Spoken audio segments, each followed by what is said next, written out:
saya tahu Gus Dur itu kan paling jarang memuji putri-putrinya, paling jarang, ya saya tahu itu. Nah, tapi pernah nggak beliau ketelepasan anu, memuji atau mengkritik lah ada White in Sodako? Itu hebat, kalau hebatnya Bapak, memberikan keleluasaan ya, ruang gerak yang sangat besar, full kepada kita semua. Tapi tentu kita kan sudah diberikan rambu-rambu selama ini. Sebelumnya bagaimana harus bersikap. Tapi ruang untuk membuat kesalahan pun tidak masalah. Karena itu sesuai prinsip dari Gus Dur sendiri. Prinsip Gus Dur yang sering sekali diajarkan bahwa manusia itu tidak hitam putih. Kita melihat manusia, penggolongan manusia tidak hitam putih, tidak ada yang manusia yang memang jahat sekali atau baik sekali. Manusia itu semuanya berproses. Jadi salah satu hal yang sangat yang membuka cakrawala berpikir saya tentang bagaimana melihat manusia itu adalah bagaimana Bapak meredefinisi yang namanya tokoh-tokoh Pandawa dan Kurawa. Kalau selama ini kita pahami, Kurawa itu adalah personifikasi dari tokoh-tokoh jahat. Sementara Pandawa adalah simbol dari kebaikan. Buat Bapak enggak begitu. Jadi beliau menuturi kita ya, memberikan wejangan kepada kita bahwa Kurawa itu adalah orang-orang yang sekarang sedang berproses menuju kebaikan. Jadi jangan dimusuhi tapi dibimbing. Gitu. Dan Pandawa juga bukan berarti mereka adalah orang-orang yang sempurna dan tidak pernah membuat kesalahan.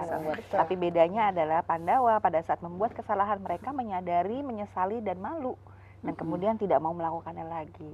Wow. Iya, luar biasa sekali. Ya, karena secara kebetulan saya juga mempelajari Mahabharata, tapi tidak seluhur Gus Dur, cuma mau tahu aja saya. Ya, dan memang kalau kita membaca Mahabharata aslinya, itu memang nggak pernah disebut bahwa Kurawa itu yang jahat. Ya. Sengkuni pun nggak jahat. Nggak jahat. Ya, semua punya sebab Sengkuni kan setia kepada Hastinapura, kepada Kurawa. Betul. Jadi dia waktu judi itu melindungi kepentingan. Sekedar melakukan tugasnya. Bukan ya, mau Pak? jahat, Betul, tapi memang melakukan tugasnya. Nah, yang menarik justru Yudhistira itu yang kalau di Mahabharata dianggap yang nggak benar. Ya karena dia main judi oke lah, ya. Tapi kalau kalau sampai mempertaruhkan saudaranya, kemudian istrinya itu nggak benar. Dan itu saya terkejut sekali waktu membaca aslinya, tapi dalam bahasa Inggris ya, dan sudah di condens. Kalau dalam bahasa Indianya saya lakukan lebih indah lagi. Nah, ternyata Gus Dur ya itu punya paham yang luar biasa seperti itu. Kita belajar dari Gus Dur gitu bahwa yang dilihat adalah perilakunya bukan orangnya sebetulnya. Yang direspons itu adalah perilakunya bukan orangnya. Orangnya tetap orang yang bergerak menuju kebaikan. Tetapi ya, ini pandangan beliau orang itu adalah manusia adalah yang menuju kebaikan, bukan kejahatan ya. Kejahatan itu ya konsekuensi dari perbuatan itu kemudian kebetulan jahat ya. Siapapun bisa berbuat baik, bisa berbuat jahat. Gitu. Itu sebabnya Bapak dengan pede selalu bilang saya nggak punya musuh. Karena ya memang tidak ada musuh. Dia nggak merasa ada orang jahat. Karena tidak ada jahat dan baik. Waktu menikahkan Yeni, menikahkan Anita, ya tetap aja semua diundang gitu. Walaupun ada beda pendapat yang sampai mungkin orang kalau layaknya politisi kalau sudah berbeda pendapat, pokoknya nggak bisa di satu tempat. Tapi buat Gus Dur tidak seperti itu. Sebagai manusia tetap mereka itu layak dihormati, sudah titik. Yang menarik sekali justru lokasi Wahid Institute. Oh iya. Nah itu coba waktu itu Anda berkisah tentang sejarahnya. Betul. Itu rumahnya Eyang Kakung yang putri, Mbah Wahid Hasyim.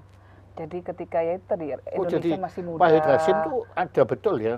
Saya pikir itu cuma legenda loh. Nama jalannya.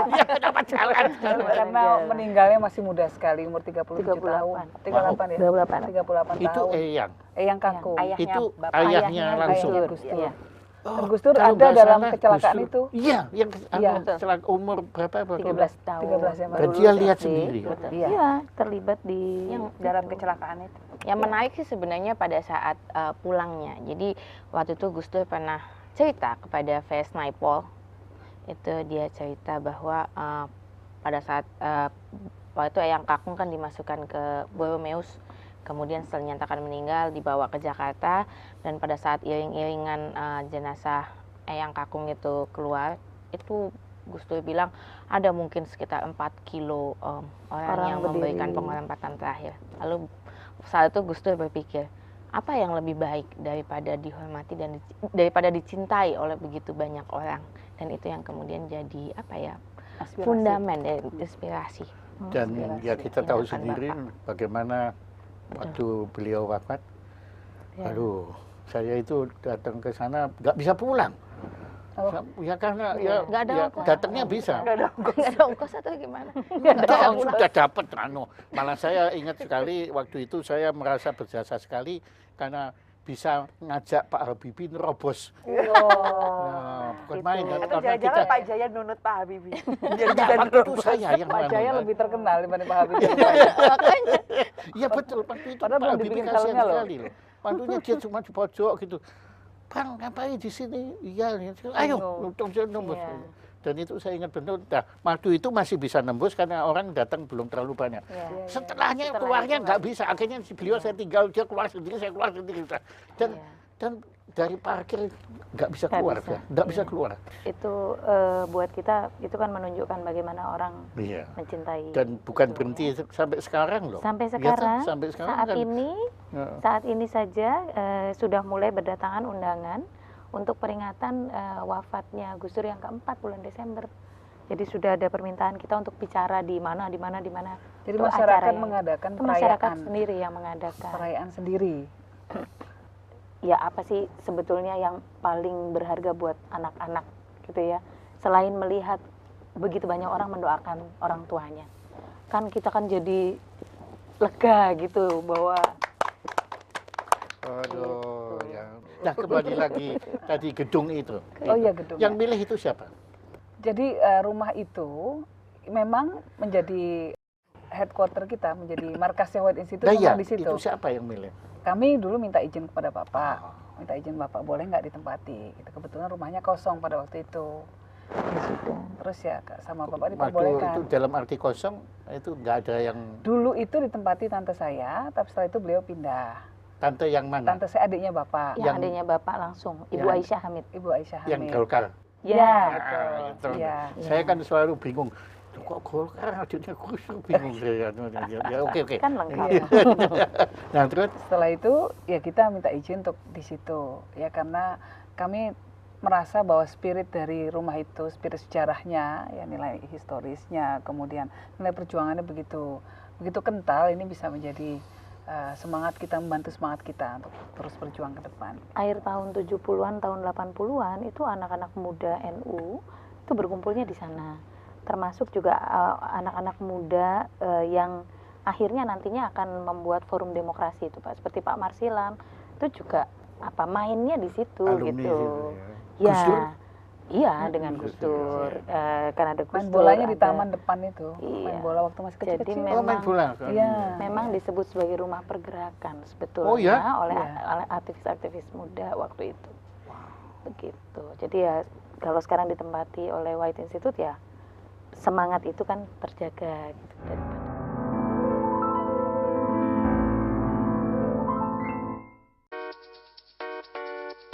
Ada roti tawarnya. Ada, Bu. Roti jadi lebih spesial dengan Vilma Margarin. Lebih lembut, gurih, bernutrisi. Ya, habis. Oles gurih, oles gurih Vilma. Oles gurih, oles gurih Vilma. Oles-oles, ingat Vilma Margarin. Gurih, bernutrisi. Wah, Ade mau dapat rezeki tuh. Iya, Bu. Iya, ini buktinya. Bu, yang bisa bikin seru begini ya cuma kita lah singkong. Snack khas Indonesia dari bahan alami. Renyahnya bikin ngumpul jadi seru. Tuh, tangan ibu gatel nih. Serunya kita lah singkong, hadirkan kehangatan khas Indonesia untuk keluargaku. Vilma Margarin. Vilma Margarinku, aku datang. Yeay! Yippee!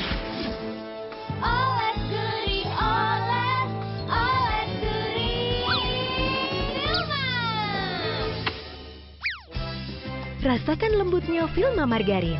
Gurih, bernutrisi. Oles-oles, ingat Vilma Margarin.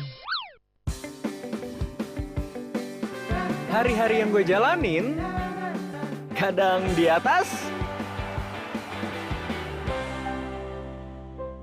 kadang di bawah.